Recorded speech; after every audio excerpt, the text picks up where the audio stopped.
seterusnya yang sama-sama kita lagi dan tidak lupa pula pada para santriwati semoga ini mendapatkan dua apa pada Rasulullah Sallallahu Alaihi Wasallam.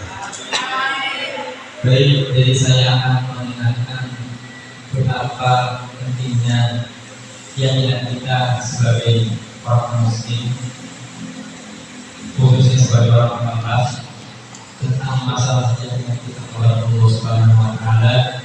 Dalam contoh ketika seseorang dari itu memuji atau dalam menipu pujian, maka ada kita sering diajarkan ketika tentang masalah pujian itu qadimun lil qadimin, qadimun lil hadisin, hadisun lil qadimin, hadisun lil hadisin.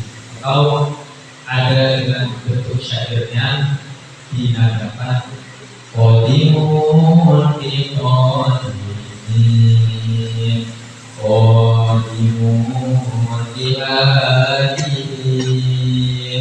hadisun lil qadimin, hadisun lil hadisin. Yang pertama kita harus meyakini bahwa kenapa adanya pujian. Pujian itu muncul karena sebab ada sesuatu yang dianggap oleh pada khalayak umumnya sebuah kehebatan, sebuah keutamaan, sehingga muncullah dari situ berupa pujian. Seseorang memuji pada teman yang lain dengan perbuatan yang baik, dengan jasanya yang indah, dengan wajahnya yang bagus. Itu kan karena ada sesuatu keutamaan sehingga muncul yang namanya pujian. Maka pujian itu kalau kita lihat itu ada qadimun ya qadimun. Siapa qadim itu? Qadim itu adalah Allah Subhanahu wa Ta'ala yang terdahulu. Yang mana al-awwalu, qadimnya Allah itu adalah awwalu. Qadimnya Allah itu kan Allah terdahulu. Terdahulunya Allah itu tidak memiliki awal. Itulah artinya disebut dengan qadim yang terdahulu. Maka harus kita yakini bahwa kita semua ini sebagai makhluk, sebagai yang diciptakan, pasti ada yang menciptakan. Adanya sebuah kata, adanya sebuah tugas, pasti ada yang memberikan tugas. Adanya sesuatu itu pasti ada yang mensesuatukan tersebut. Adanya kamu itu di sini, adanya kamu itu lahir di dunia ini, itu pasti ada sebabnya. Ada yang mengadakan kamu. Mungkin ketika kita melebarkan itu semua adalah orang tua kita. Namun tetap hakikatnya adalah Allah Subhanahu wa Ta'ala. Terus perlu kita yakini juga bahwa Allah Subhanahu wa Ta'ala itu kan bersifat mukhalafatul hawadits, berbeda dengan hawadits. Apa hawadits? Hawadits itu yang buruk atau masih wallah bahwa hadisun atau hawadits. Setiap segala sesuatu yang selain Allah adalah hadis atau baru.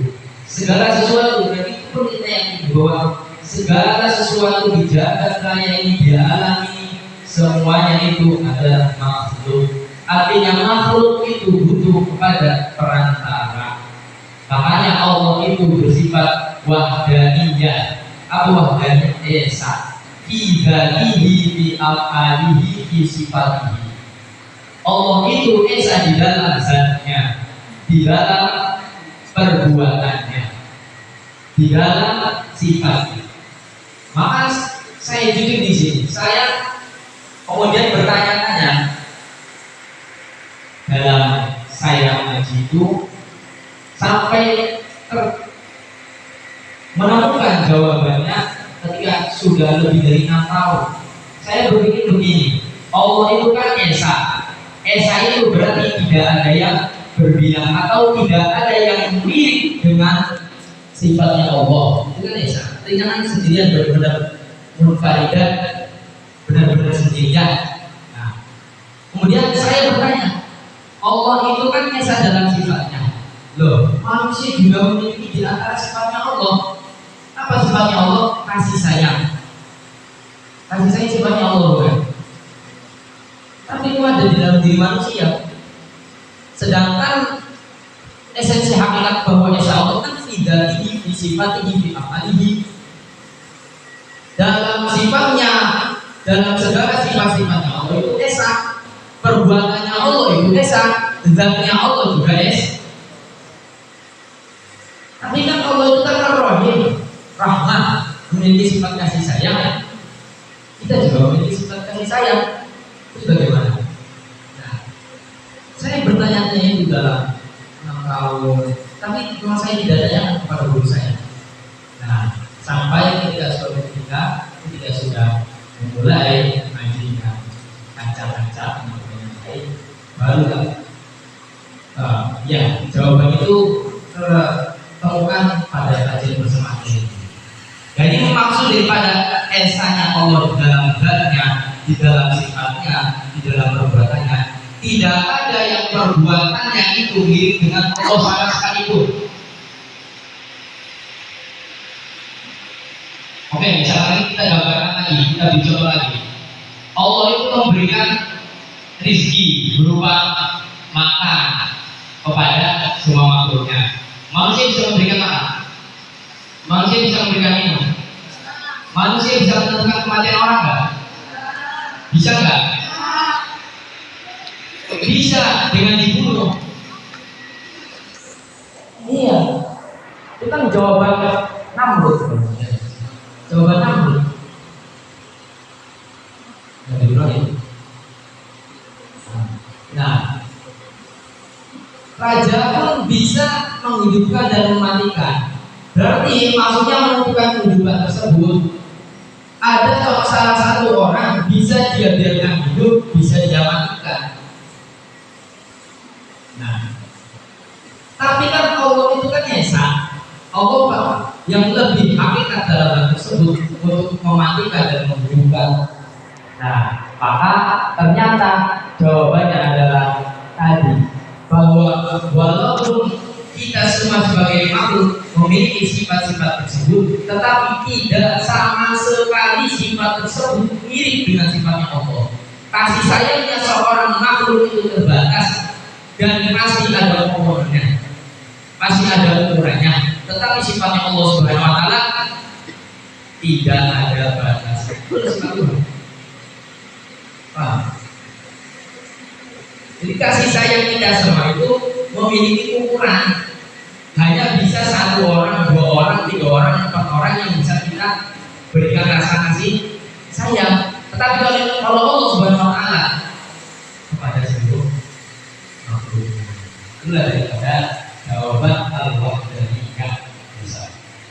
Kemudian kita juga perlu meyakini bahwa tadi kan sebagai makhluk itu butuh yang namanya perantara. Saya memegang ini perantara apa? Tangan saya memegang ini. Saya bisa duduk di sini. Ada perantaranya apa? Ada kaki, ada bumi yang bisa sebagai pijakan. Itu namanya perantara. Dengan melihat kita melalui perantara berupa mata, bisa melihat organ-organnya, dan sebagainya. Mendengar dengan telinga, itu namanya perantara. Nah, tetapi kodi itu tidak dengan perantara. Mana jada Allah Subhanahu Wa Taala. Nah, itu terangkan kepada kita sebagai jalan yang kita Allah. Bagaimana para ulama salafus saleh ketika menganjurkan seseorang itu untuk mengenal pada Allah Subhanahu Wa Taala, pelajari sifat-sifatnya. Ketika kita paham betul dengan esensi daripada wujud itu apa, tidak itu apa, kemudian sampai seterusnya, nah barulah kita kenal Allah Subhanahu wa Ta'ala. Maka tadi pujian yang pertama itu adalah qadimun di qadimin, yaitu Allah memuji kepada dirinya sendiri. Kemudian adalah qadimun di hadisin, Allah Subhanahu wa Ta'ala memuji kepada hadis makhluknya.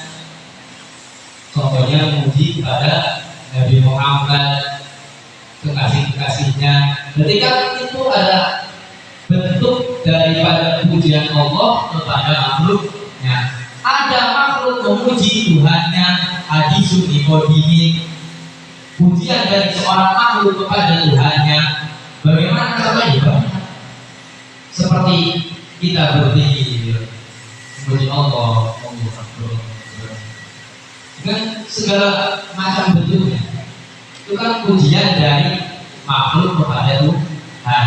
Ada pujian hadisun di hadisin, ada pujian makhluk kepada makhluk yang lain, memuji teman dengan tanpa merupakannya, dengan keindahan akhlaknya. Kemudian seperti kita di sini memuji dengan kepada Nabi Muhammad, itu kan pujian yang berasal dari makhluk kepada makhluk yang lain. Dan itu semua akan kembali kepada Rabbul Izzati Allah. Toh hakikatnya kamu ada di sini kan karena Allah. Berarti pujian itu akan sampai kepada Allah. Saya contohkan begini. Kenapa pujian itu kembali kepada yang menciptakan atau yang memiliki? Saya contohkan begini. Ketika ada seseorang yang memuji HP saya bagus, saya merasa ikut terpuji nggak? Merasa karena saya HP ini milik saya. HP ini milik saya, sehingga barang yang kita miliki dia dipuji, otomatis kembali juga pujian kepada kita. Nah, begitu pula makhluk. Ketika hadis dengan hadis saling memuji, maka kembali kepada Allah. Allah Subhanahu wa Ta'ala. Alhamdulillah. Wassalamualaikum warahmatullahi wabarakatuh.